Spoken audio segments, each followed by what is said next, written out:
50 কোটির বেশি টাকা নিয়ে খেলছেন আইপিএলে, কিন্তু কাজের বেলায় এনারা অষ্টরম্ভা। কোটি কোটি টাকা তাহলে কি জলে? ইতিমধ্যে এই দুই ক্রিকেটারের ওপর প্রশ্ন উঠতে শুরু করেছে।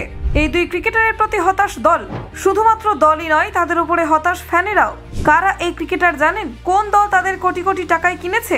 দেখুন, যতদিন এগোচ্ছে ইন্ডিয়ান প্রিমিয়ার লিগের লড়াই ততই আকর্ষণীয় হয়ে উঠেছে। প্লে অফে ওঠার জন্য দলগুলির মধ্যে তীব্র প্রতিযোগিতা চলছে। প্লে অফে লড়াইয়ে রয়েছে মূলত গুজরাট, দিল্লি, আরসিবি, পাঞ্জাব, লখনৌ এবং মুম্বাইয়ের মধ্যে। তবে এবারের আইপিএলে দুজন প্লেয়ারকে নিয়ে চলছে জোর চর্চা, যাদের রেকর্ড টাকায় কিনলেও ফ্র্যাঞ্চাইজি হয়ে কাজের কাজ কিছুই করতে পারছে না। ইতিমধ্যেই তাদের নিয়ে ফ্যানেদের মধ্যে তৈরি হয়েছে হতাশা। আইপিএলে 2025 মেগা নিলামের দীর্ঘ লড়াইয়ের পর ভারতীয় দলে তারকা উইকেট কিপার ব্যাটার ঋষভ পন্তকে 27 কোটি টাকায় কেনে লখনৌ সুপার জায়ান্টস। আইপিএলের ইতিহাসে সবচেয়ে দামি প্লেয়ার হন তিনি। পন্ত অবশ্য নিজে যে পরিমাণ দাম পেয়েছেন সেই হিসেবে এখনো পর্যন্ত নিজের পারফরমেন্স দেখাতে পারেননি। চলতি মরশুমে লখনৌয়ের অধিনায়ক পন্ত 9 ম্যাচ খেলে মাত্র 106 রান করেছেন, তাও আবার 108 বলে, অর্থাৎ স্ট্রাইক রেট 100ও নয়। অন্য আরেকজন খেলোয়াড় হলেন ভেঙ্কটেশ আইয়ার। ভেঙ্কটেশ আইয়ারকে কেকেআর 23.75 কোটি টাকায় কিনেছিল মেগা নিলাম থেকে। ভেঙ্কটেশ আইয়ারকে এত দাম দিয়ে কেনায় সবাই অবাক হয়ে গিয়েছিলেন। নিলামে মোটা অঙ্কের দাম পেলেও ব্যাট হাতে নিজের কারিশমা দেখাতে পারেনি ভেঙ্কটেশ আইয়ার।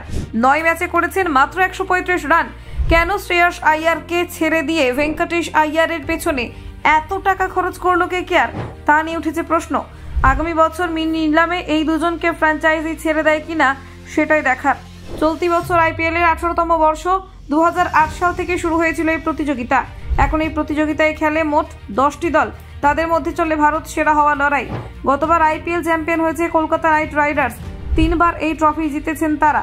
মুম্বাই ইন্ডিয়ান্স ও চেন্নাই সুপার কিংস 5 বার করে চ্যাম্পিয়ন হয়েছে।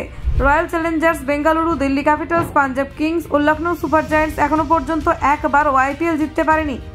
আইপিএল শুধুমাত্র একটি ক্রিকেট টুর্নামেন্ট নয়, এটি ভারতের সেরা বিনোদন এবং আন্তর্জাতিক ব্যবসায়িক মডেল। আইপিএলের মাধ্যমে ক্রিকেটের জগৎ নতুন দিগন্ত পৌঁছেছে এবং বিশ্বের অন্যতম বড় ক্রিকেট ইভেন্ট হিসেবে নিজের স্থান তৈরি করেছে। আইপিএল এক নতুন ধরনের ক্রিকেট সংস্কৃতি তৈরি করেছে, যেখানে টিম স্পিরিট, খেলাধুলার মান এবং স্টেডিয়ামে দর্শকদের উপস্থিতি অত্যন্ত গুরুত্বপূর্ণ। এর মাধ্যমে ক্রিকেটের জন্য নতুন নতুন তরুণ প্রতিভা উঠে এসেছে এবং আন্তর্জাতিক ক্রিকেটে তাদের সুযোগ এসেছে।